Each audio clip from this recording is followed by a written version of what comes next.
দর্শক আপনারা দেখছেন কেশবপুরের পাইকারি কাঁচামাল রোডে। আপনারা দেখছেন এখানে শীতের সবজি একেবারে প্রচুর পরিমাণে শীতের সবজি উঠেছে। আমরা যদি একটু ভিডিওটা দেখাই আপনাদের, এখানে পাতাকপি, ফুলকপি, ওলকপি, বিশেষ করে পাতাকপি, ফুলকপি, লাল শাক,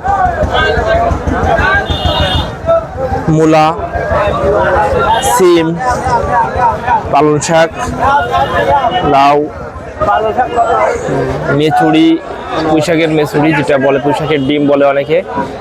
এইগুলো কিন্তু প্রচুর পরিমাণে উঠেছে এবছর এবং এখন পর্যন্ত কিন্তু সবজি গাড়ি ভরে করে সবজি আসতেছে। এগুলো কিন্তু টমেটো আছে, শীতের প্রচুর সবজি কিন্তু এখানে আছে। এখানে বিভিন্ন দামে কিন্তু বিক্রয় হচ্ছে, সেটা আপনারা দেখতে পাচ্ছেন।